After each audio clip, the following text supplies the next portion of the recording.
கலாச்சாரம் என்கின்ற பெயரிலே பெண்ணடிமையை வந்துகிட்டு வலியுறுத்தி இருக்கின்றதான் மேதகு தலைவர் மரியாதைக்குரிய எழுச்சி தமிழர் வந்து தன்னுடைய கருத்தை பதிவு செஞ்சாரு. அவர் அவருடைய கருத்தை எதுவுமே பதிவு செய்ய கிடையாது. மனு தர்மத்தில் இவ்வாறு சொல்லியிருக்கின்றது. இன்றும் கூட பகுத்தறிவற்றவர்கள் மனு தர்மத்தை ஃபாலோ பண்ணி பெண்களை அடிமையாக வைக்க நினைக்கின்றார்கள். சமூகத்தில் சாதி அடிப்படையில மக்களை பிரிவுபடுத்தி வச்சிருக்காங்கன்னு சொல்லிதான் மரியாதைக்குரிய மேதகு தலைவர் எழுச்சி தமிழர் அண்ணன் திருமாவளவன் அவர்கள் தன்னுடைய கருத்தை பதிவு செஞ்சிருக்கிறாரு. அதை உறுதிப்படுத்துவதுமாக மரியாதைக்குரிய மேதகு தலைவர் எழுச்சி தமிழர் சொன்ன விஷயம் என்னன்னா, இன்றும் கூட மனு தர்மம் என்பது புழக்கத்தில் இருக்குது. இந்த மனு தர்மமானது ஒழிக்கப்பட வேண்டும், மனு தர்மமானது தடை செய்யப்பட வேண்டும் சொல்லி சொன்னாரு. பலரும் வந்து சொன்ன கருத்து வந்துட்டு இன்னைக்கு மனு தர்மம் புழக்கத்திலே இல்லைன்னு சொல்லி சொன்னாங்க. ஆனால் இன்று தமிழகத்திலே ஒரு அரசியல் கட்சியாக இருக்கின்ற கமலஹாசனே கூட இன்னைக்கு என்ன சொன்னார் அப்படின்னா, பத்திரிகையாளர் சந்திப்புல, நாம் கலாச்சார காவலர்கள், மனு தர்மம் என்பது கலாச்சாரத்தை கோட் பண்ணி காட்டுது. அந்த மனு தர்மத்துல என்ன சொல்லியிருக்கிறது நம்ம தொடர்ந்து நம்ம பேசுவோம் நாம. ஆக இன்று கமலஹாசனை பொறுத்தவரை சனாதனத்தின் குரலாக, பிராமணியத்தின் குரலாக, பாஜகவுடைய குரலாக ஒரு பிராமணராகத்தான் இன்று தன்னுடைய கருத்தை பதிவு செய்கிறார். அந்த கருத்தை விடுதலை சிறுத்தைகள் சார்பாக நாங்கள் கடுமையாக எங்களுடைய கண்டனத்தை பதிவு செய்கின்றோம். இப்போ என்னன்னாக்க, ஏற்கனவே திருமாவளவன் அவர்கள் இந்து கோயில் இருக்கிற சிலைகளை பற்றி, இந்து கோயில் இருக்கிற சிலைகள் வந்து அருவருக்கத்தக்க வகையில் இருக்குது அப்படின்னு ஒரு கருத்தை தெரிவித்து தமிழகம் முழுக்க மிகப்பெரிய எதிர்ப்பை அவர் சம்பாதிச்சிட்டார். அதுக்கு பிறகு இப்போ பார்த்தீங்கன்னா இந்து பெண்கள் வந்து விபச்சாரிகள் அப்படின்னு அவர் பேசினதா இன்னைக்கு பெண்கள் நம்புறாங்க. ஏன்னா பெருவாரியான பெண்கள் பார்த்தீங்கன்னா வலைதளங்களில் கூட திருமாவளவனுக்கு எதிரான கருத்துக்களை பதிவு செஞ்சுட்டு இருக்கிறாங்க. ஏன் மீண்டும் மீண்டும் திருமாவளவன் அவர்கள் வந்து ஏன் அப்படி ஒரு சிக்கலை மாற்றாரு? பாருங்க, அப்படின்னா வேண்டுமென்றே இது பேசப்படவில்லை. ஒண்ணு. ரெண்டாவது விஷயம் என்னன்னா, தன்னுடைய கருத்தாக மேதகு மரியாதைக்குரிய தலைவர் எழுச்சி தமிழர் அண்ணன் திருமாவளவன் தன்னுடைய குரலா தன்னுடைய கருத்தா எதுவுமே பதிவு செய்ய கிடையாது. கடந்த செப்டம்பர் மாதம், கடந்த 2000 இந்த கொரோனா காலகட்டத்தில் செப்டம்பர் 26, 27, அதாவது 2020 செப்டம்பர் 26, 27 ஆகிய நாட்கள்ல ஐரோப்பிய ஒன்றிய பெரியார் அம்பேத்கர் கூட்டமைப்புன்ற பேர்ல வந்துட்டு ஒரு கருத்தரங்கம் நடக்குது. அந்த கருத்தரங்கம் என்பது காணொலி வாயிலாக தான் நடக்குது. அந்த கருத்தரங்கத்துல மேதகு தலைவர் மரியாதைக்குரிய எழுச்சி தமிழர் வந்து என்ன சொல்றாரு அப்படின்னா, சனாதனம் பெண்களை இவ்வாறு கொச்சைப்படுத்திருக்குதுன்னு சொல்லி சொல்றாரு. பெண்கள் விபச்சாரிகள் அவர் சொல்லலாம். அவர் என்ன சொல்றாரு அப்படின்னு சொல்லி சொன்னா, சனாதனம் மனு தர்மம் பெண்களை கொச்சைப்படுத்திருக்கின்றது, விபச்சாரி என பதிவு செய்திருக்கிறது அப்படின்னு சொல்லி சொல்றாங்க. சொன்னாரு மரியாதைக்குரிய மேதகு தலைவர் எழுச்சி தமிழர் அவர்கள். இந்த இடத்துல ஒரு விஷயத்தை உங்களுக்கு ஒரு வழக்கறிஞராக உங்களுக்கு நான் பதிவு செய்ய விரும்புகின்றேன். கலோக்கியல் லாங்குவேஜ்னு ஒன்று இருக்குது. கலோக்கியல் லாங்குவேஜ்னு ஒன்று இருக்குது. ரெண்டாவது இன்டர்பிரிட்டேஷன் ஒன்று இருக்குது, புரிதல். ஒரு வார்த்தையை பார்த்தீங்க அப்படின்னு சொல்லி சொன்னா, எதிராளிக்கு புரியும் வண்ணம் அதில் இருக்கின்ற அர்த்தம் மாறாம சொல்ற விஷயம் பேர் தான் கலோக்கியல் லாங்குவேஜ். கலோக்கியல் லாங்குவேஜ் இன்னைக்கு பார்த்தீங்க அப்படின்னு சொல்லி சொன்னா, மரியாதைக்குரிய எழுச்சி தமிழர் சொன்ன விஷயம் மனு தர்மத்தில் இவ்வாறு இருக்குன்னு தான் சொல்லி சொல்றாரு. சரியா? இதற்கிடையில் நம்ம ஒரு விஷயத்தை நம்ம பார்க்க, நீங்க கேட்டதுனால இப்ப தொடர்ச்சியா கேட்டு இருக்க விஷயம், மனு தர்மம் இன்னைக்கு புழக்கத்தில் இல்லையே, மனு தர்மம் புழக்கத்தில் இல்லையேன்னு சொல்லி சொல்றாங்க. நீங்க பாத்தீங்க அப்படின்னு சொல்லி சொன்னா, இந்திய அரசியல் சட்டம் தான் இப்ப புழக்கத்தில் இருக்குது. ஒரு வழக்கறிஞரா 20 வருடம் வழக்கறிஞர் நான் தொழில் செய்யறேன். இந்த வழக்கறிஞர் தொழில பாத்தீங்க அப்படின்னு சொல்லி சொன்னா, சட்டங்கள் 1950 ஜனவரி மாதம் 26 வந்து நடைமுறைக்கு வந்துச்சு. அதான் நம்ம பாத்தீங்க அப்படின்னு சொல்லி சொன்னா, இன்னைக்கு குடியரசு தினமாக நாம் கொண்டாடி வருகின்றோம் அந்த நாளை தான். அந்த சட்டம் பாத்தீங்க அப்படின்னு சொல்லி சொன்னா மாறுதலுக்கு உட்பட்டதுன்றாங்க. இந்திய அரசியலமைப்பு சட்டமானது மாறுதலுக்கு உட்பட்டது அப்படின்றாங்க. இந்தியாவை பொறுத்த வரைக்கும் இந்திய அரசியலமைப்பு சட்டமே உயர்வானது, அதிகாரம் மிக்கது, இறுதி அதிகாரம் படுத்துன்னு சொல்லி சொல்றாங்க.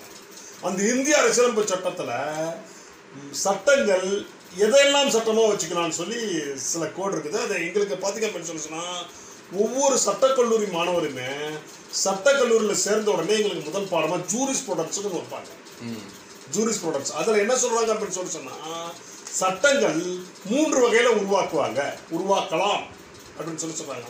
புதிய சட்டங்கள் அல்லது இருக்கின்ற சட்டங்கள் நடைமுறைப்படுத்துறது 3 வகையில் பண்ணலான்னு சொல்லி சொல்கிறாங்க. என்னென்னா, முதல்ல first customs, precedent, legislative. Customs, precedent, legislative 3 வகையான முறையில வந்து சட்டத்தை உருவாக்கலாம்னு சொல்லி சொல்றாங்க.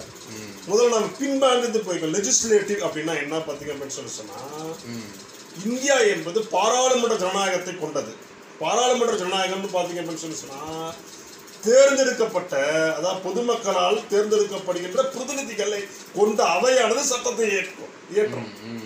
யாருடைய சார்பாக ஏற்றும்னா, இந்த இடத்துல குடிமக்கள் தான் பிரதானமானவர்கள். அவர்களுடைய பிரதிநிதியாக தான் பாராளுமன்றத்திலும் சட்டமன்றத்திலும் நபர்கள் அனுப்பி வைக்கப்படுகிறார்கள். அந்த அந்த லெஜிஸ்லேட்டிவ் அதான் சொல்றது. என்ன அப்படின்னு சொல்லி சொன்னா, இங்கே இருக்கின்ற குடிமக்கள் தங்களுடைய பிரதிநிதியை தேர்ந்தெடுத்து அனுப்பி அந்த பிரதிநிதிகள் சேர்ந்து இந்த மக்களுக்கு நன்மையான விஷயத்தை சட்டமாக ஏற்றலாம். அப்படி சட்டமேற்றது பேரு லெஜிஸ்லேட்டிவ். அது வந்துட்டு ஒரு வகையான சட்டமேற்றும் தன்மை இந்திய அரசியலமைப்பு சட்டம் அதை சொல்லியிருக்குது. சரி, அது மட்டுமானு பார்த்தீங்க அப்படின்னு சொல்லி சொன்னா, இன்னொன்னு என்ன சொல்லுதுன்னா, பிரசிடென்ட்னு சொல்லி சொல்லுது. லெஜிஸ்லேட்டிவ் பெரும் சட்டமன்ற உறுப்பினர் பாராளுமன்ற உறுப்பினர் உருவாக்குறதும் சட்டம் தான். ஆனா அது மட்டுமே சட்டம் அல்ல.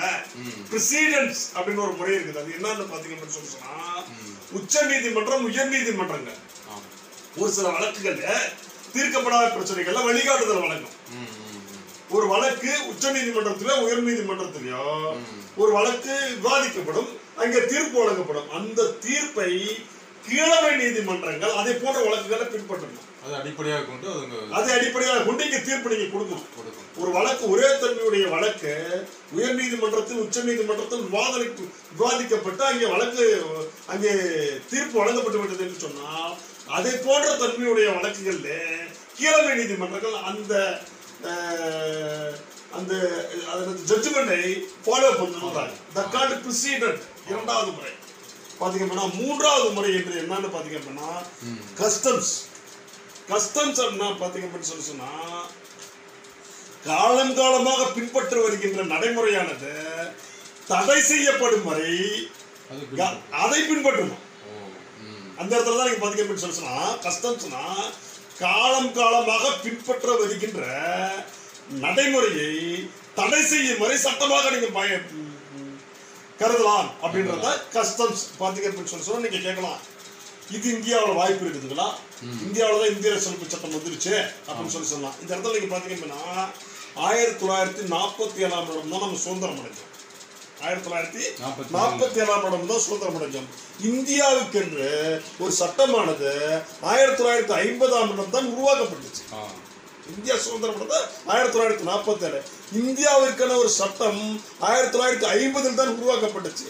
ஆனால் நாம பேசிட்டு இருக்கிற இதே சேலம் மாவட்டத்துல 1933 போடப்பட்ட ஒரு வழக்கு இன்று வரை நீதிமன்றத்தில் நிலுவையில் இருக்குது.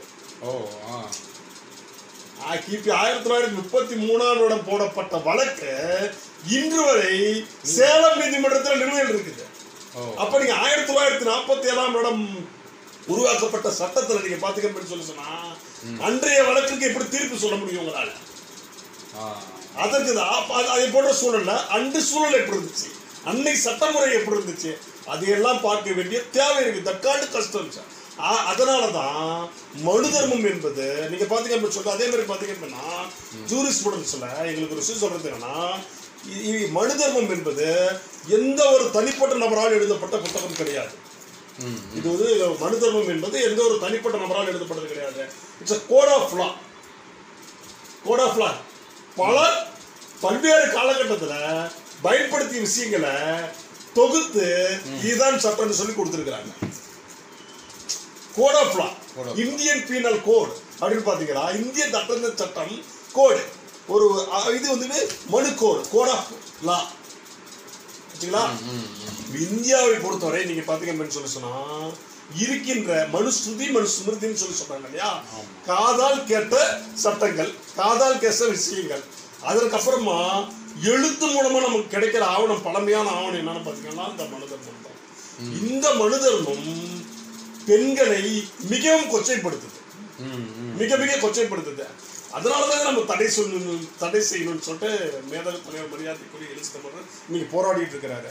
இப்ப பாத்தீங்க அப்படின்னு சொல்லி சொன்னா, பாஜக ஆகட்டும், RSS ஆகட்டும், இந்து அடிப்படைவாதிகள் ஆகட்டும், இந்து அடிப்படைவாதிகளாகட்டும் அல்லது மெத்த படித்த மேதாவிகளாக தங்களை கருதி கொள்ளுகின்ற கமலஹாசனை போன்றவர்களாகட்டும் நம்ம என்ன சொல்றோம், இதை தடை மனு தர்மத்தை தடை செய்யணும் மேதக தலைவர் மரியாதைக்குரிய எரிச்சல் அவர்களும் விடுதலை சிறுத்தைகளும் போராடிட்டு இருக்கிறோம். உங்களுக்கு அப்ஜெக்ஷன் இல்லைன்னா தடை செய்யணும்னு சொல்லிட்டு போயிட்டே இருக்கலாமே. புழக்கத்துல நீ புழக்கத்துல இல்லைன்ற, நான் புழக்கத்துல இருக்குன்னு சொல்லி சொல்றேன். புழக்கத்துல எப்படி இருக்குதுன்றதுக்கான ஆதாரங்கள் அன்றைக்கு இருக்குது. என்னுடைய வாழ்வில ஒரு ஆதாரம் அப்படின்னும் போது நான் பாதிக்கப்பட்டிருக்க ஒரு பிரச்சனையே இல்லை. அதால் அபகரித்தவன் நீதான். என்னுடைய உரிமைகளை, என்னுடைய சுகங்களை, என்னுடைய சொத்துக்களை மணி என்கின்ற பெயரால், மனு தர்மம் என்கின்ற பெயரால் அபகரித்தவன் நீ. யாரு நீ தான்? யாரு? கமலஹாசனை போன்றவர்கள், RSS போன்றவர்கள், பாஜகவிலே இருக்கின்றவர்கள் தான் என்னுடைய உரிமைகளை அபகரித்தவர்கள். உரிமையை இழந்து நடத்துறவர்கள் நான் நின்றுட்டு இருக்கிறேன். நான் இந்த யுத்தமானது இன்று நேற்று துவங்கிறது கிடையாது. ஏதோ திருமாவளவன் காலத்துல திருமாவளவன் தான் இதை ஆரம்பிச்சுட்டான்னு கிடையாது. புத்தர் சொன்னதும் இந்த சனாதனம் எரிக்கப்பட வேண்டும் என்றுதான். அது மட்டுமல்ல, இந்தியாவிலே இதே தமிழ்நாட்டில் 1927 வருடம், கிபி 1927 அக்டோபர் மாதம் தந்தை சிவராஜ் அவர்கள் இந்த மனு தர்மம் தப்புன்னு எரிச்சிருக்கிறார். தந்தை பெரியார் என சொல்லப்படுகின்ற ஈவே ராமசாமி நாயக்கர் அவர்கள் இந்த மனு தர்மத்தை 1927 டிசம்பர் 4 எரிச்சிருக்கிறார். எல்லாம் தாண்டி உலகளாவிய அளவில் அறிஞர்களை கணக்கெடுத்த வகையில இன்று தவிர்க்கவே முடியாத மிகப்பெரிய ஆளுமையாக இந்தியாவுடைய அடையாளமாக இருக்கின்ற பாபா சாஹேப் அம்பேத்கர் அவர்கள் இந்தியாவுடைய சட்டத்தின் தந்தை, இந்தியா ஒட்டுமொத்த இந்தியாவிற்கும் சட்டத்தை தொகுத்து கொடுத்தவர், சட்டத்தை வழங்கியவர். இன்னும் சொல்ல போனால் எல்லாருமே சொல்ற இந்திய அரசியலமைப்பு சட்டத்தையே உருவாக்கி கொடுத்த பாபா சாஹேப் அம்பேத்கர் கிபி 1927 டிசம்பர் 25 இந்த மனு தர்மத்தை எரிச்சிருக்கிறார். ஆனால் மனு தர்மத்தை அம்பேத்கர் எரிச்சிருக்காரு, பெரியார் எரிச்சிருக்கிறாரு, சிவராஜ் எரிச்சிருக்கிறார். ஆனால் தடை செய்யல. இப்பொழுது இரண்டாம் புரட்சியாளரான எங்களுடைய தலைவர், விடுதலை சிறுத்தை கட்சியுடைய தலைவர் மேதகு மரியாதைக்கும் எழுச்சி தமிழர் தடை செய்தே ஆக வேண்டும் என்கின்ற சனாதனத்துக்கு எதிரான யுத்தத்தில் குவிச்சிருக்கிறார்.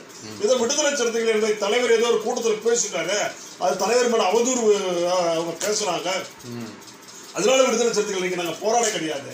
எங்கள் மீது எதாவது பாதிக்கப்பட்டு சொல்லுச்சுன்னா ஒடுக்கப்பட்ட மக்கள் மீது திணிக்கப்பட்ட அத்தனை இனிவுக்கும் காரணம் நீங்க பாத்தீங்கன்னு சொல்லுச்சுன்னா இந்த மனு தர்மம் தான், இந்த சனாதனம் தான். மனு தர்மம் இந்த சனாதனம் தான் பாதிக்கப்பட்டு சொல்லுச்சுன்னா இதை பார்த்துட்டு அத்தனை பேர் நான் இந்து என தன்னை சொல்லிக் கொடுக்கின்ற அத்தனை பேர் நான் கேட்கறேன். நான் இந்து என தன்னை சொல்லிக் கொள்ளுகின்ற அத்தனை பேரும் நான் கேட்கறதுன்னா, நீங்க புனிதமா கருதுகின்ற பகவத்கீதை, நீங்க புனிதமா கருதுவது பகவத்கீதை பாத்தீங்க அப்படின்னு சொல்லி சொன்னா, அந்த பகவத்கீதையில என்ன சொல்றான் அப்படின்னு சொல்லி சொன்னா, சதூர்வர்ணம் மயா சிஸ்டம் குணகர்ம விபாகான்றான். பகவத்கீதை கிருஷ்ணன் என்ன சொல்றான் அப்படின்னு சொல்லி சொன்னா, சதூர்வர்ணம் மயா சிஸ்டம் குணகர்ம விபாகான்றான். சதூர்வர்ணம் என்று சொன்னால் 4 வகையான வர்ணம். மயா சிஸ்டம் என்னால் உருவாக்கப்பட்டது, நானே உருவாக்கினேன், நானே படைத்தேன். சதூர்வர்ணம் மயா, 4 வர்ணத்தை நான் படைத்தேன். மயா சிஸ்டம் என்னால் படைக்கப்பட்டது. குணகர்ம விபாகா, அவருடைய குணத்தின் அடிப்படையிலும் கடந்த கால அவருடைய அவன் போன பிரிவினை செய்த கர்மாவின் அடிப்படையிலும் நான் தான் படிச்சேன்னு சொல்லி சொல்றான். இதை இன்னொரு ஒரு சில இதை எப்படி இன்டர்பிரட் பண்ணிக்கிறாங்கன்னா, செய்கின்ற தொழிலை கர்மனும் அந்த குணகர்ம விபாகா என்று சொன்னான். சதுர்வர்ணம் மயா சிஸ்டம் குணகர்ம விபாகான்னு சொல்லிட்டு கிருஷ்ணன் என்ன சொல்றான் அப்படின்னா, செய்கின்ற தொழில் அடிப்படையில 4 வகையான வர்ணத்தை படைச்சேன்னு சொல்லி சொல்றான்னு சொல்லி பகவத்கீதை சொல்லுது. அந்த இடத்துல கூட பாத்தீங்க அப்படின்னு சொல்லி சொன்னா, பிராமணியன், சத்திரியன், வைசியன், சூத்ரன் 4 வர்ணத்துக்கு தான் சொல்றாங்க. பிராமணன், சத்திரியன், வைசியன், சூத்ரன். இங்க 4 நிலையை தாண்டி 5வது பஞ்சமன் என என்னை சொல்கின்றார்கள். எங்கடா எப்படா உருவானா? பகவத்கீதையில சொல்லாத ஒரு விஷயத்த பஞ்சமன் எப்படி சொல்றேனே? பகவத்கீதையில தீண்டாமை எங்கேயுமே சொல்லப்படல, தொழில் அடிப்படையில் சொல்லிச்சே ஒழிய நீ கீழே மேலன்னு சொல்ல. எப்படி நான் கீழே மேலன்ற பிரச்சனை எங்க இருந்து உருவானுச்சு? இதை பற்றி பாபா சாஹேப் அம்பேத்கர் அவர்கள் ஒரு ஆய்வு செய்யறார். ஆய்வு செய்யும்போது அவர் தெளிவா சொல்றார். பாபா சாஹேப் அம்பேத்கர் என்ன சொல்றாருன்னா, கிபி 4ஆம் நூற்றாண்டிலும் கிபி 6ஆம் நூற்றாண்டுக்கு இடைப்பட்ட காலத்துல தான் இங்கே சாதி அடுக்கு வந்திருக்குன்னு சொல்லி சொல்றாரு. அம்பேத்கருடைய அந்த பேச்சுகளும் எழுத்துகளும் என்கின்ற தொகுப்புல சொல்றாரு, கிபி 4ஆம் நூற்றாண்டிலும் 6ஆம் நூற்றாண்டுக்கு இடைப்பட்ட காலத்திலே தான் இங்கே சாதி உருவாயிருக்குன்னு சொல்லி சொல்றாரு. இதை பற்றி வரலாற்று மாணவர்கள் ஆய்வு செய்யணும்னு சொல்லி சொல்றாரு. நான் ஒரு மாணவனாக, நான் ஒரு வரலாற்று மாணவனாக நான் ஆய்வு செய்து புத்தகங்கள் வெளியிட்டிருக்கிறேன். நான் மறைக்கப்பட்ட பறையர் வரலாறு ஒரு புத்தகத்தை வெளியிட்டிருக்கிறேன். ஆதித்தமிழன் ஒரு புத்தகத்தை 2 புத்தகத்தை வெளியிட்டிருக்கேன். அடுத்த ஒரு புத்தகம் என்னுடைய புத்தகம் வரப்போகுது. அப்படி நான் ஆய்வு செய்து வகையில பார்த்தீங்கன்னா கிபி 4ஆம் நூற்றாண்டிலே இங்கே தமிழகத்திலே தென்னிந்தியாவில களப்பிரருடைய ஆட்சி காலம் இருந்திருக்கு. கிபி 4ஆம் நூற்றாண்டு. அதற்கு பின்பு கிபி 7ஆம் நூற்றாண்டிலே மகேந்திரவர்ம பல்லவன் ஆட்சிக்கு வரான்.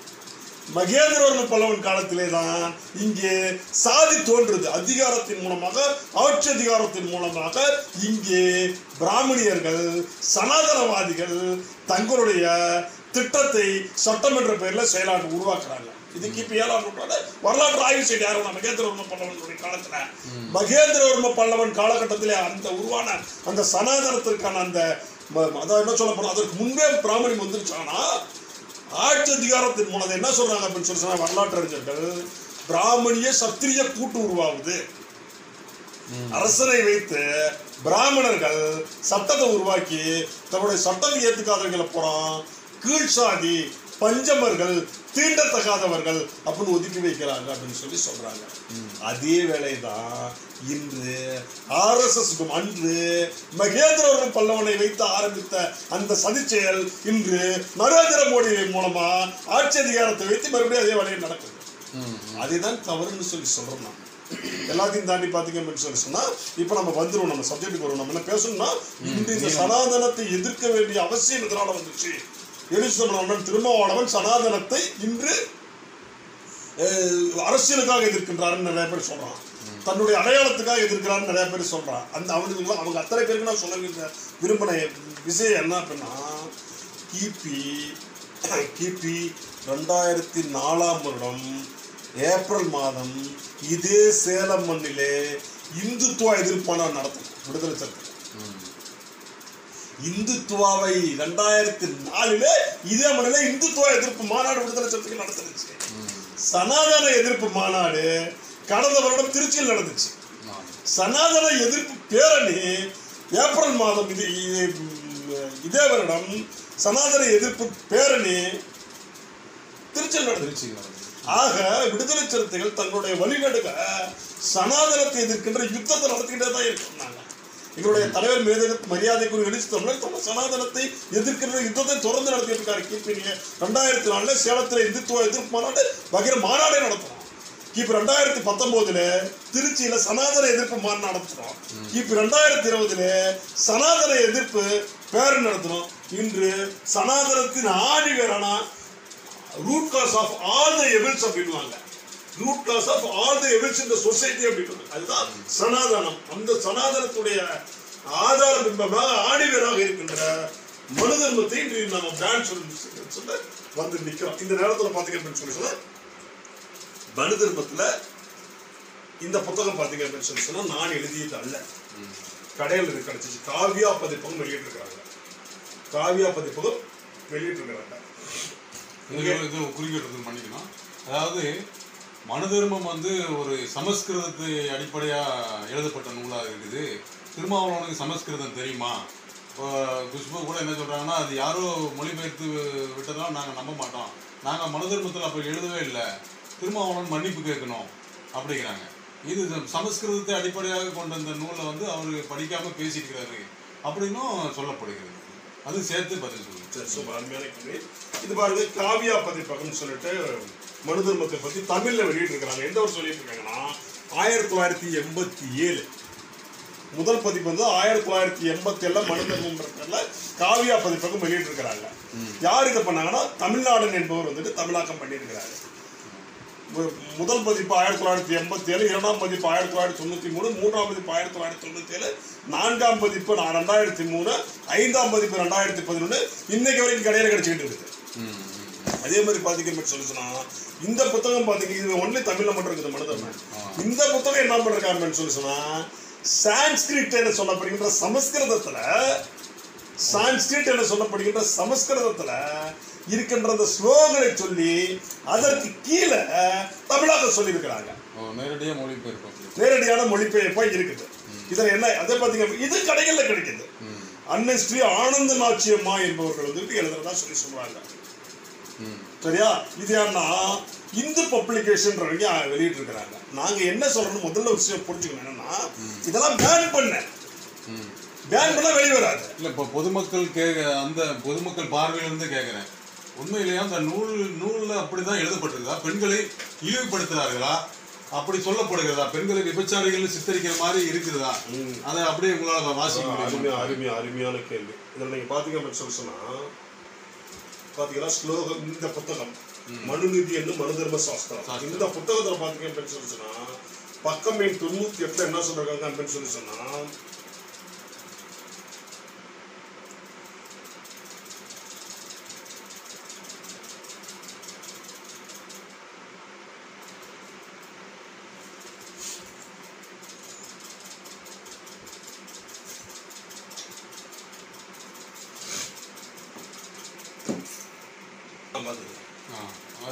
நம்ம எல்லாருமே இயல்பா குடும்பம் என்கிற அமைப்புக்குள்ள இருக்கோம்.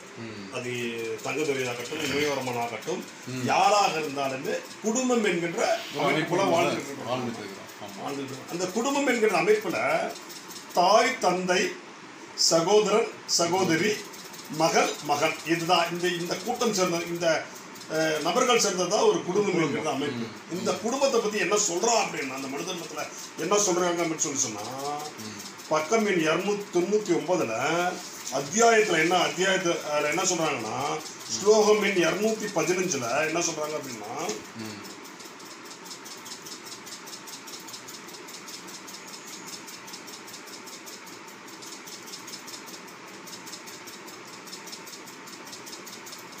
அத்தியாயம் 2 ஸ்லோகம் 215 என்ன சொல்றான் அப்படின்னு சொன்னா, இந்திரியங்களின் கூட்டமானது மிகவும் பலமுடையது. இந்திரியங்களின் கூட்டமானது மிகவும் பலமுடையது. வேகம் நிறைந்தவனின் தவறான வழியில் இழுக்கும். வேகம் நிறைந்தவனையும் தவறான வழியில் இழுக்கும். எனவே தாய், சகோதரி, மகர்கள் இவர்களுடன் கூட தனித்திருக்க கூடாது. பெத்த தாய் கூட ஒரு பையன் தனியா இருக்க கூடாது. சகோதரன் தனியா இருக்க கூடாது. மகள் கூட தந்தை தனியா இருக்க கூடாது. தாய் கூட தனியா இருக்க கூடாது. மகள் கூட தனியா இருக்க கூடாது. சகோதரி கூட ஒரு ஆண் வந்துட்டு தனியா இருக்க கூடாது. யாய் இருக்க கூடாதுன்னு அதை சொல்றான். இந்திரியங்களின் கூட்டமானது மிகவும் பலமுடையது. வேகம் நிறைந்தவனின் தவறான வழியில் இருக்கும். நான் கேட்குறேன், இன்னைக்கு நம்ம சாதாரணமான ஒரு சேரி பாசையில், அதாவது சொல்றாங்க சேரி பாசை என்பது மண் பாசை. அந்த அடி தொட்டு மக்களுடைய பாசையில கேட்குறேன், பெத்த தாய் கூட தனியாக இருந்தா போயிடுவானா ஒருத்தன்? கூட பிறந்த சகோதரி கூட தனியாக இருந்தா போயிடுவானா ஒருத்தன்? பெத்த மகன் தனியாக இருந்தா போயிடுவானா ஒருத்தன்? அப்படி சொல்ற இந்த மனு தர்ம இந்த நூலை தடை செய்யணும்னு கேட்கறது எந்த வகையில தவறு? இது நாங்க சொல்லல, மனு தர்மத்திலே சொல்லியிருக்கலாம். அதுக்கப்புறமா என்ன சொல்றான் அப்படின்னு சொன்னா, அந்த மனு தர்மத்தில ஒரு பெண்ணை வந்துட்டு என்ன சொல்றான் அப்படின்னு சொன்னா, அத்தியாயம் எண் 9 என்ன சொல்றான் அப்படின்னு சொன்னா, புருஷர்கள் இரவும் பகலும் ஸ்திரீகளை பாதுகாக்க வேண்டும். புருஷன்னா கணவன் கிடையாது, ஆண்கள் இரவும் பகலும் ஸ்திரீகளை பாதுகாக்க வேண்டும். ஏனெனில் பெண்கள் கண்ணுக்கு ரம்மியமானவைகளை காண்பதிலும், காதுக்கு ரம்மியமானவைகளை கேட்பதிலும், ரம்மியமான வாசனைகளை முகர்வதிலும், மனதுக்கு ரம்மியமானவைகளை செய்வதிலும் எப்போதும் ஈடுபடுவார்கள். இவ்வாறான விசேஷங்களை அனுபவிக்கும் போது சில தவறுகள் நேரிட வாய்ப்பு ஏற்படலாம். எனவே அத்தகைய வாய்ப்புகள் ஏற்படாமல் இருக்க பெண்கள் சுதந்திரமாக திரியாமல் ஆண்கள் தங்கள் வசத்தில் அவர்களை வைத்து பாதுகாக்க வேண்டும்.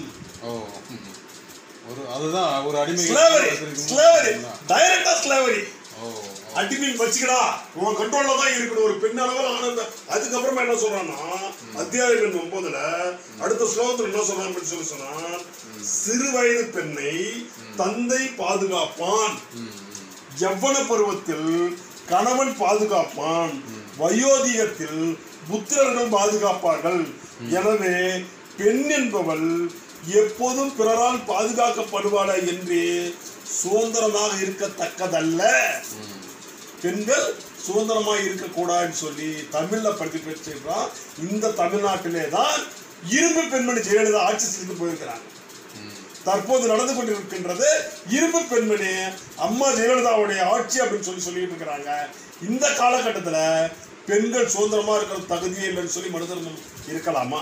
இதை தடை செய்யணுன்றதான் விடுதலை சிறுத்தை கோரிக்கை. அது மட்டும் அல்ல, இது மட்டும் சொன்னாங்களான்னா அடுத்து என்ன சொல்றாங்க அப்படின்னு சொன்னா, பெண்கள் ஆணின் அழகையோ வயதையோ பார்க்க மாட்டார்கள்.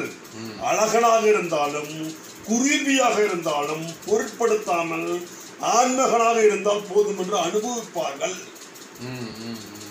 இதோட ஒரு என்ன பெண்ணை கொச்சப்படுத்திட முடியும்? ஒரு கிழவனா இருந்தாலும் சரி, 15 வயசு பையனா இருந்தாலும் சரி, அவன் எதை பத்தியும் கவலைப்பட மாட்டாங்க. அனுபவிக்க நினைக்கிறவங்க தான் பெண்கள் அப்படின்ற. அப்புறம் என்ன சொல்றாங்கன்னா, பெண்கள் அடுத்தது என்ன சொல்றாங்கன்னா, ஸ்லோகம் 15 அத்தியாயம் 9 பெண்கள் ஆசைப்படுபவர்களாக சரணசித்தம் கொண்டவர்களாக இருப்பார்கள். இவர்கள் ஆத்மார்த்தமான நட்பை எவரிடமும் வைக்க மாட்டார்கள். இந்த காரணங்களால் எளிதில் மனம் மாறக்கூடியவர்களாக இருப்பார்கள். மனம் மாறி கணவனிடம் பற்றுதல் நீங்கும் வாய்ப்பு அதிகம். குடும்ப உறவை சிதைக்கிறாங்க மறுநீதி மூலமா. அது மட்டும் என்ன சொல்றாங்கன்னா, பெண்களை பத்தி என்ன சொல்றாங்கன்னா, பெண்கள் அடுத்து ஸ்லோகம் 17 பெண்கள் படுக்கை ஆசனம் அலங்காரங்களுக்கு ஆசைப்படுபவர்கள். காம குரோதங்கள் வசப்பட்டிருப்பார்கள். காம குரோதங்கள் வசப்பட்டிருப்பார்கள். செய்யத்தகாத செய்பவர்களாகவும் துரோக பாவத்தொழில் செய்வார்கள் அப்படி சொல்லிருக்கிறாங்க. அப்ப என்ன சொல்றேன், அந்த பெண்ணை பத்தி அடுத்து சொல்றாங்க.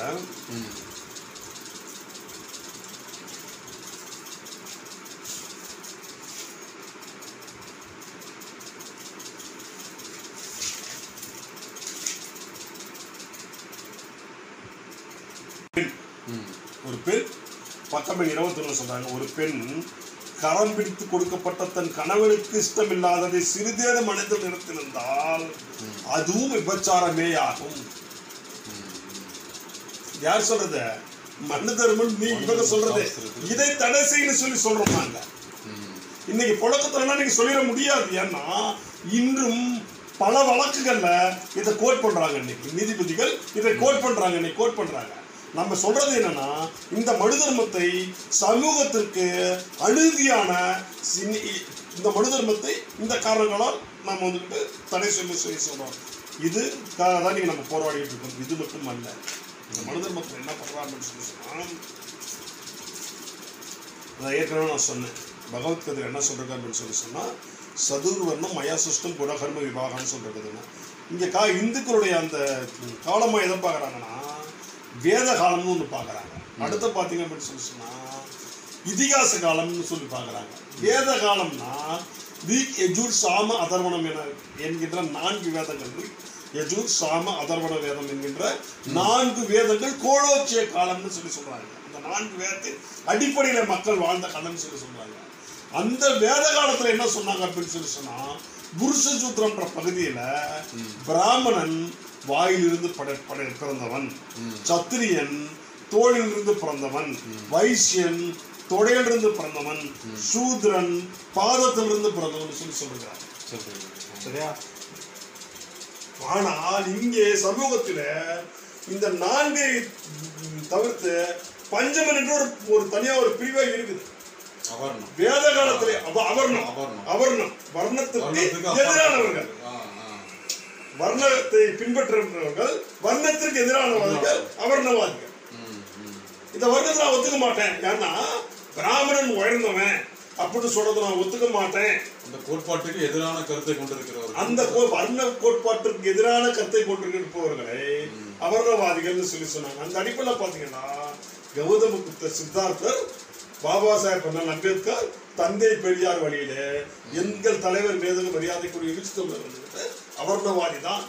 வர்ணம் ஏற்றத்தாழ்வு. ஏன்னா விடுதலை சிறுத்தை கட்சியுடைய கொள்கையா நீங்க பாத்தீங்க அப்படின்னு சொல்லி சொன்னா சாதி ஒழிப்பே மக்கள் விடுதலை என்பதுதான் பிரதான கொள்கை. சாதியை ஒழித்து சமத்துவம் படைப்போம்.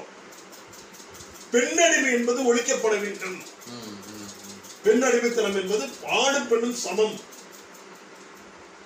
வர்க்க சிந்தனை அழிக்கப்பட வேண்டும். முதலாளி தொழிலாளி என்கின்ற வர்க்க சிந்தனை அழிக்கப்பட வேண்டும். வல்லாதிக்கம், சக்தி படைத்தவன் சக்தி இல்லாதவனை ஒழிக்க நசுக்குகின்ற முறை ஒழிக்கப்பட வேண்டும். இதான் விடுதலை சிறுத்தைகளுடைய பிரதான கொள்கைகள்.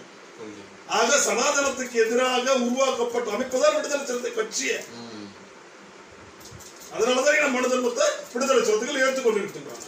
ஆனா இப்போ மனு தர்மத்துல சில சொல்லப்பட்ட கருத்துக்களை நீங்க ஆதாரத்தோட எடுத்து காமிச்சிருக்கீங்க. உண்மையிலே அது பொதுமக்களின் பார்வைக்கும் நேயர்களினுடைய முடிவுக்கும் விட்டுருவோம்.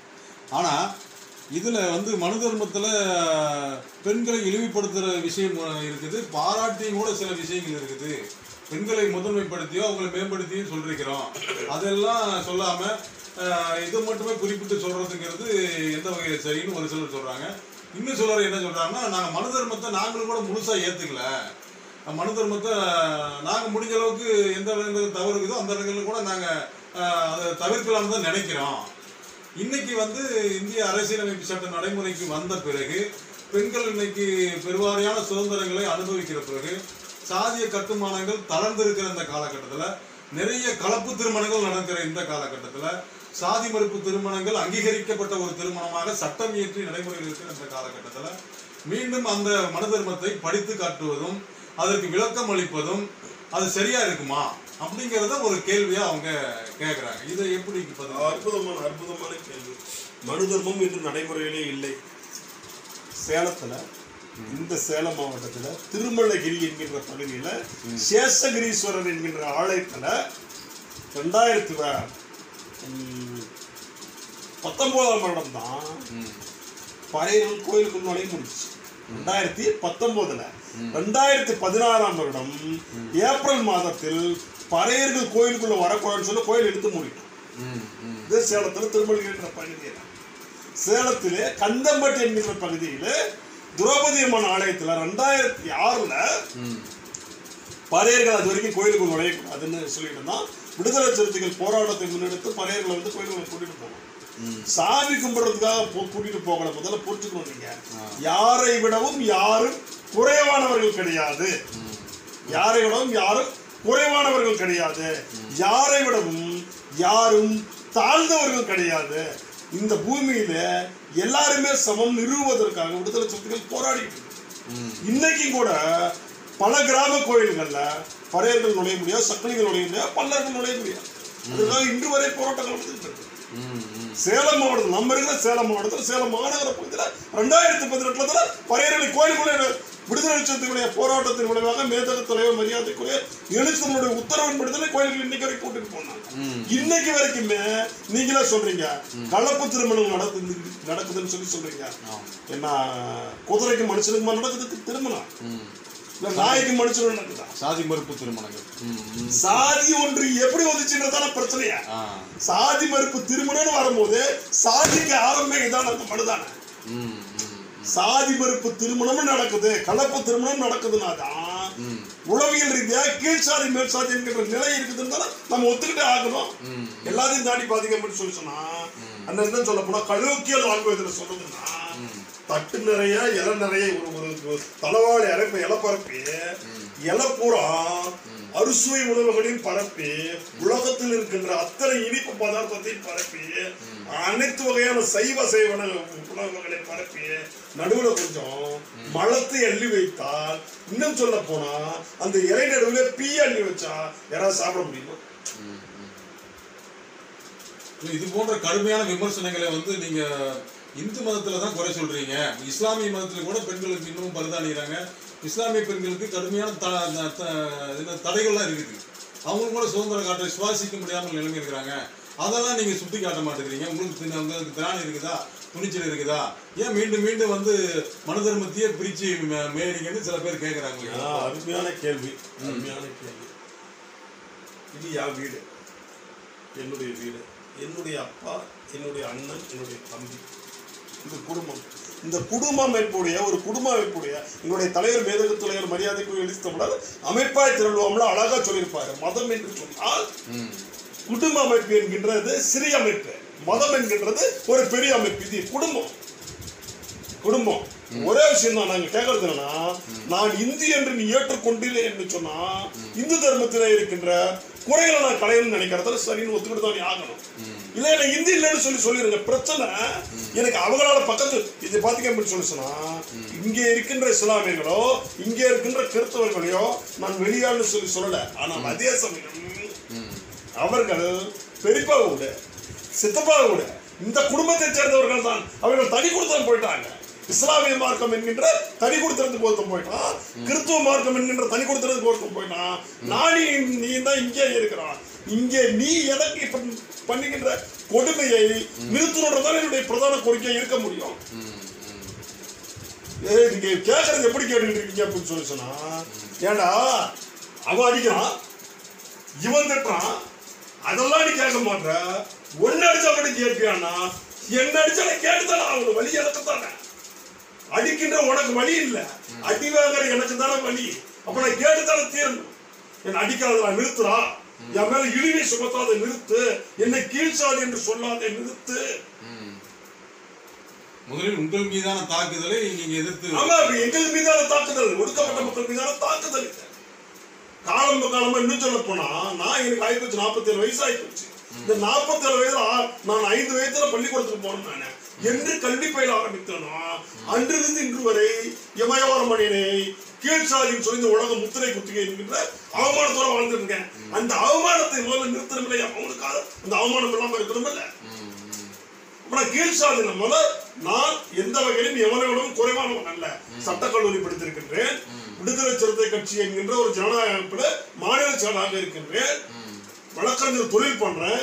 தன்னிறைவு பெற்றவனாக இருக்கின்றேன். எவனும் கையால் ஒரு என்ன சொல்றதுன்னா சுயமரியாதை கொண்டவனா இருக்கிறேன். ஆனா எனக்கு கீழ்சாதி தான். இன்னும் சொல்ல போனா உலகத்தில் இருக்கிற ஒரு பாபா சாஹேப் அம்பேத்கர் என்ன சொன்னார் அப்படின்னா, அம்பேத்கர் தான் எல்லா இடத்துலயும் நம்ம துணைக்கு அழைச்சாங்கன்னா மிகப்பெரிய ஸ்காலர். அவர் என்ன சொல்றாரு அப்படின்னு சொன்னா, இங்கே இருக்கின்ற தீண்டாமை என்பது அடிமை முறையை விட கேவலமானதுன்றார். இங்கே இருக்கின்ற தீண்டாமை என்பது உலகத்தில் இருக்கின்ற அடிமை முறையை விட கேவலமானதுன்றார். ஏன்னா ஒரு அடிமையானவன் கடுமையாக உழைத்தான் அப்படின்னு பாத்தீங்க அப்படின்னு சொல்லி சொன்னா அடிமைத்தனத்திலிருந்து வெளியேறுவதற்கு அவனுக்கு ஒரு வாய்ப்பு இருக்கு. அல்லது வேறொரு நபர் இப்போ ஒரு அடிமையை அடிமைத்தனத்திலிருந்து காப்பாற்றணும்னு நினைச்சானா காப்பாற்ற முடியும்னு சொல்லி சொல்லுது. எல்லாத்தையும் தாண்டி ஒரு அடிமையை பராமரிக்க வேண்டிய கடமை முதலாளிக்கு இருக்குன்னு சொல்லி சொல்றாரு பாபா சாஹேப் அம்பேத்கர். அடிமைகளை பராமரிக்க வேண்டிய கடமை முதலாளிக்கு இருக்குது. ஏன்னா அடிமையை சொத்தா பாவிக்கிறான் முதலாளி அப்படின்றாங்க. ஆனா இங்கே தீண்டாமையில எந்த விதமான பிரதிபலனும் இல்லாமல் பிறக்கின்ற குழந்தைகள் மீது கொண்டு உட்பட தீண்டாமை இங்கே திணிக்கப்படுகிறதுன்னு சொல்லி சொல்றாங்க. எனக்கு இல்ல, என்னுடைய மகன் இருக்கிறான், அவனு அடுத்த வருடம் வழக்கறிஞர். அவனுக்கு பிறக்கின்ற மகனுக்கு பிறக்கின்ற மகனையும் இங்கே கீழ்சாதி என்கின்ற இனிமே இந்த மனு தர்மம் சுமத்தி வச்சிருக்கு. இந்த சனாதன தர்மம் சுமத்தி வச்சிருக்குது. அதை தொடக்க வேண்டிய கடமையா முன்னாடி இருக்குது. விடுதலை சிறுத்தை கட்சி முன்னாடி இருக்குது. என் தலைவர் மரியாதைக்குரிய எழுச்சி தமிழர் முன்னாடி இருக்குது. இது அத்தனை விடுதலை சிறுத்தைகள் உள்வாங்கி கொண்டுதான் எங்கள் தலைவருடைய காலத்துல இந்த இறுதி யுத்தத்திற்கு தீர்வு கிடைச்சா நாங்க களத்துக்கு வந்துருக்கோம். இன்றைய சூழ்நிலையில் இன்னைக்கு பாத்தீங்கன்னா நீங்க ஒரு தாழ்த்தப்பட்ட சமுதாயத்தில் பிறந்து இன்னைக்கு ஒரு வழக்கறிஞரா ஒரு உயர்ந்த இடத்துல இருக்கிறீங்க. பொருளாதார ரீதியாகவும் சரி, ஒரு கட்டமைப்பு ரீதியாகவும் நீங்க ஒரு உயர்ந்த ஒரு இடத்துக்கு வந்துட்டீங்க. அப்போ இது மாதிரி தானே இப்போ எல்லாருக்குமே அந்த வாய்ப்பு வழங்கப்பட்டிருக்குது தானே. அப்போ ஏன் மீண்டும் மீண்டும் அப்போ நீங்க நேரடியாக சாதி ரீதியாக பாதிப்பு உங்களுக்கு இருக்குதா என்ன? சூப்பர், அருமையான கேள்வி. இன்று பாத்தீங்க அப்படின்னு சொல்லி சொன்னா முதல் கேள்வி நீங்க கமலஹாசன் இருந்து ஆரம்பிச்சீங்க.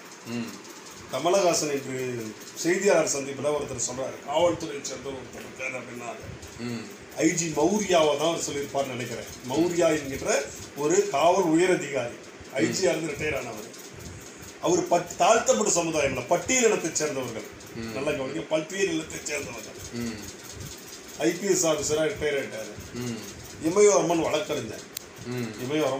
வழக்கறிஞர். ஆனா இன்னும் கூட என்னை தங்கதுரை என்ன சொன்னார் அப்படின்னா, நீ தாழ்த்தப்பட்ட சமுதாயம். தங்கதுரை என்ன கோட் பண்றதை இன்னைக்கு அப்படித்தானே கோட் பண்றீங்க. எப்ப மாறும் அப்படின்னு சொல்லி சொன்னா, இந்த மனு தர்மம் தடை செய்யப்பட்டால் தான் இந்த மனு தர்மம் இன்னைக்குதான் வருது, பதில் வர ஆரம்பிக்குது. எவனெல்லாம் மனு தர்மத்தை தூக்கி கொண்டாடினானோ, எவனெல்லாம் மனு தர்மத்தை பாதுகாத்தானோ, எவனெல்லாம் மனு தர்மம் தான் இந்து மதத்தின் ஆதாரம் பிம்பனானா, அவன் அத்தனை பேருமே எழுச்சி தமிழர் மேதுகு மரியாதைக்குரிய எழுச்சி தமிழர் அண்ணன் திருமாவளவன் குரல் கொடுத்த பின்னாடிதான் மனு தர்மத்துல நிறைய விஷயம் பொய்யா இருக்கு, தப்பா இருக்குது. இன்னைக்கு தானே ஒத்துக்க ஆரம்பிக்கிறீங்க. நான் கூட தாழ்த்தப்பட்டவர்கள் குறிப்பதற்கு காரணம்னா, நீங்க வந்து உங்களுடைய வலைதளங்களை பதிவெல்லாம் பாக்குறப்போ பறையர் அப்படிங்கிறவர்கள் வந்து தாழ்ந்தவர்கள் கிடையாது அப்படின்னு தான் சொல்றீங்க.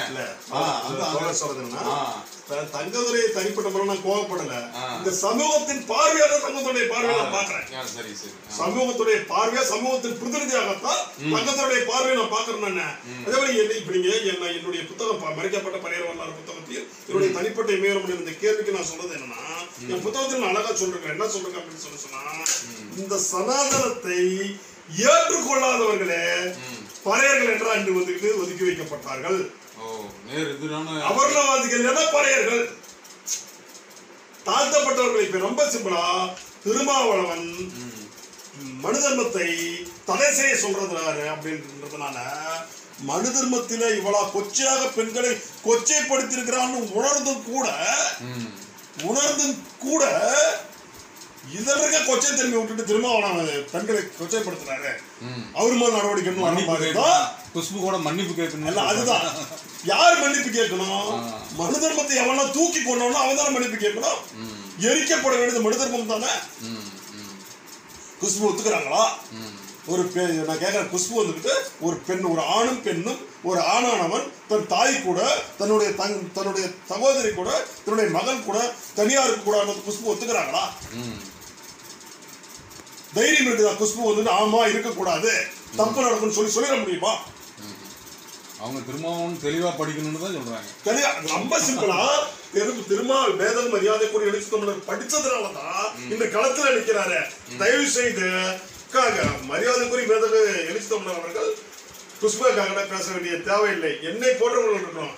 அக்கா ஒரு இடத்தையும் நேரத்தையும் பிக்ஸ் பண்ணாங்கன்னு குஷ்பாக்கா பிக்ஸ் பண்ணாங்கன்னா இந்த புத்தகத்தோட வரைக்கின்றேன். இந்த புத்தகத்தோட வரைக்கின்றேன். அதே மாதிரி பாத்தீங்கன்னு சொல்லி சொன்னா, எங்க உங்களுடைய பொருளாக நான் பார்க்கல, எல்லா பலரும் என்ன சொல்றாங்கன்னா, ஒரிஜினல் மனு தர்மத்தில் அது சொல்லல கொண்டு வாங்க, மொழிபெயர்ப்பு தப்பா பண்ணிட்டாங்க. எது உண்மை கொண்டு வா, ஒரிஜினல் எது கொண்டு வா, பேசுவோம். இதெல்லாம் பேன் பண்ண, இதெல்லாம் பொய்ன்ற தப்புன்றியா, எல்லாம் பேன் பண்ணி எரிச்சிருவா. நானே மோட கொடுக்குறேன், நானே வச்சு பண்ணி கொடுப்பேன், பத்த வச்சு கையில கொடுக்குறேன், எரிச்சிரு. ஒரிஜினல் இருக்கிறத கொண்டு வா, நானும் சேர்ந்து ஒத்துக்கிறேன். நியாயமா இருந்தா அப்படிதான் தலைவர் அவரும் அப்படிதான் சவால் விட்டுருக்காரு. வழக்கை சந்திக்கிறதையும் தாண்டி ஒரிஜினல் இருக்கிறத கொண்டு வாங்க. இந்த சமூகத்துக்கு ஏற்படுகிறது நாங்களும் சேர்ந்து ஒத்துக்கிறோம். எங்க முன்னாடி இருக்கிற விஷயத்த முன்னாடி வச்சிருந்தோம், குப்பை நாங்க காட்டிட்டோம், இது மலம்னு சொல்லிட்டோம். இது எரிக்க வேண்டியது, தடை செய்யப்பட வேண்டியது நாங்க சொல்லிட்டோம். இல்ல இது பொய் அப்படின்னா அப்ப நான் சொல்றது நீ ஒத்துக்கணும் தான் அர்த்தம். இங்க இருக்கிறது மலம், நீ ஒத்துக்கணும் தான் அர்த்தம். அப்போ ஏன் பெண்கள் வந்து இப்போ பிஜேபியில் இருக்கிற பெண்களுக்கு அந்த போதிய விழிப்புணர்வு இல்லை, அதனாலதான் திருமாவளவனை சரியா புரிஞ்சிக்கல, அல்ல கட்சி தலைவர்கள் சொல்வதை கேட்டுக்கிட்டு பெண்கள் வந்து திரும்ப மனதை புண்படுத்தி விட்டார்கள், எங்க மனம் புண்ணாகிவிட்டது, இந்து பெண்களை புண்படுத்தி விட்டார்கள் அப்படின்னு சொல்றதுங்கிறது, அப்போ தலைவர்கள் அந்த பெண்களுக்கு சரியான பயிற்சி அளிக்கலையா, விளக்கம் அளிக்கலையா, இல்ல பெண்கள் இன்னும் புரிஞ்சிக்கலையா? நீங்க என்ன சொல்றீங்க? அற்புதமான கேள்வி. என்னன்னு பாத்தீங்கன்னு சொன்னா, இங்கே இருக்கின்ற, இன்னும் சொல்ல போனா பாஜகவில் இருக்கின்ற ஆர்எஸ்எஸ்ல பெண்களே இல்லை, அது வேற விஷயம். ஆர்எஸ்எஸ்ல பாத்தீங்கன்னு சொல்லி பெண்களே கிடையாது. ஆர்எஸ்எஸ் பெண்களுக்கான பயிற்சி முகாமே இது வரைக்கும் இல்ல. வேணா தெரிஞ்சவங்க போய் கேளுங்க. பாஜகவை சேர்ந்து இன்று போராட்ட களத்துக்கு வருவதாக சொல்லி கேள்கின்ற ஒவ்வொரு சகோதரியிடமும் பாருங்க, சகோதரன் தான் சொல்ல அவர்கள் தவறான வழியிலே போகின்றார்கள். ஆனால் அவர்களுக்கும் சேர்த்து விடுதலை சிறுத்தைகள் என்று குரல் கொடுத்துக் கொண்டிருக்கின்றது. குரல் இல்லாதவர்களுக்கு குரல் விடுதலை சிறுத்தைகளுடைய குரல் தான். அந்த சகோதரிகளுடைய உரிமைக்காக வேண்டிதான் நீங்க நம்ம பேசிட்டு இருக்காரு எங்களுடைய தலைவர் அவர்கள். அந்த சகோதரிகள் உண்மை உணர்ந்திருந்தாலுமே கூட அரசியல் காரணத்துக்காக வந்திருக்கிறாங்க. களத்துக்கு வராங்க. இன்னும் சொல்ல போனா இன்னைக்கு நீங்க கேட்ட அந்த சகோதரி குஷ்பு அவர்கள் கண்ணீர் விட்டு அழுத கதை உண்டு. பாஜக காரர்களால் கண்ணீர் விட்டு அழுத கதை உண்டு. சகோதரி குஷ்பு வந்து கண்ணீர் விட்டு அழுத கதை உண்டு. எல்லாத்தையும் தாண்டி பார்த்தீங்கன்னு சொல்லிருக்காங்க. இன்று நான் நேருக்கு நேர் சேலஞ்ச் பண்ணி சொல்றேன். நான் யாராக இருந்தாலுமே வாதிப்பதற்கு விடுதலை சிறுத்தைகள் தயார். எது உண்மைன்னு சொல்றீங்களோ அதை எடுத்துடுவாங்க. நீங்க சொல்கின்ற மனு தர்மம் இதுதான் உண்மையான மனு தர்மம் எடுத்துட்டு வா, வைப்போம், பொதுமக்கள் முன்னாடி வைப்போம். நீ சொல்வது உண்மைனா நானே ஏத்துக்கிறேன், சமூகத்திற்கு ஏற்புடைய கருத்துனா நானே ஏத்துக்கிறேன். இது தப்பு. நீங்களே ஒத்துக்கிறீங்க தானே இந்த மனு தர்மம் தவறான விஷயம் இருக்குது, ஒத்துக்கிறாங்கல்ல? இந்த மனு தர்மம், இந்த மனு தர்ம சாஸ்திரம் தவறா இருக்குது, இதுல இருக்கிற மொழிபெயர்ப்பு என்பது தவறுன்னு சொல்றீங்க இல்லையா? இத பூரா தடுத்துக்கலாம். தவறான மொழிபெயர்ப்பு ஏன் வச்சு தடை செய்து எந்த கடையிலும் வர வேண்டாம்னு சொல்லிடுவோம். தமிழக அரசு ஒரு ஜீவோ பாஸ் பண்ணிட்டோம். இந்த மனு தர்மம் சாஸ்திரத்தை எந்த புத்தக கடையிலுமே விற்பனை செய்யக்கூடாது.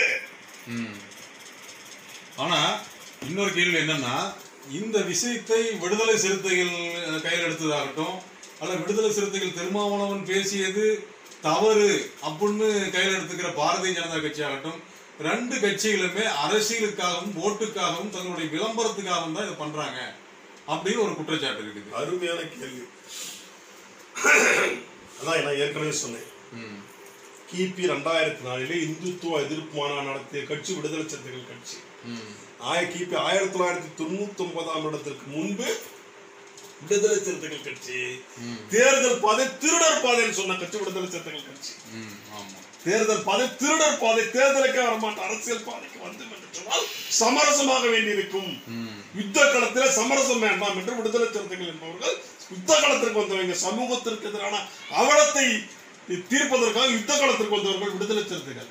1999 மூப்பனார் ஐயா எங்களுடைய தலைவரை சந்தித்து அரசியலுக்கு வாங்கல், ஜனநாயக பாதைக்கு வாங்கல், அரசியல் அதிகாரமே பிரச்சனையை தீர்க்க முடியும் அப்படின்னு சொல்லி சொன்னதுனால இங்க வந்தாங்க. எங்களுடைய தலைவர் இதே தமிழகத்தில சட்டமன்ற உறுப்பினர் பதவியை தூக்கி எறிந்து ரிசைன் பண்ணிட்டு வந்தவர், வெளியே வந்தவர் விடுதலை சிறுத்தை. அதே மாதிரி பாத்தீங்கன்னா எங்களுடைய தலைவர் பாராளுமன்ற உறுப்பினர், அரசியல் செய்ய வேண்டிய அவசியம் எங்களுக்கு இல்ல. விடுதலை சிறுத்தைகளுடைய கட்சியுடைய அடிப்படை கொள்கை எளிய மக்களுக்கான அதிகாரம், அடித்தட்டு மக்களுக்கான ஜனநாயகம்.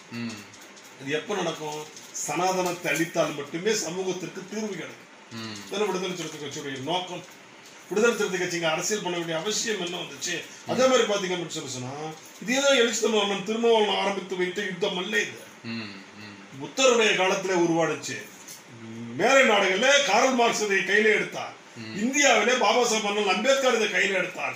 தமிழகத்திலே தந்தை பெரியார் கையில எடுத்தார். இவருடைய தொடர்ச்சியாக இன்று 2ஆம் புரட்சியாளர் என்மின தலைவர் எழுச்சித்தமிழ் திருமாவளவன் இன்று கையில எடுத்திருக்கின்றார். இதுல அரசியல் செய்ய வேண்டிய அவசியம் இல்ல. பாஜக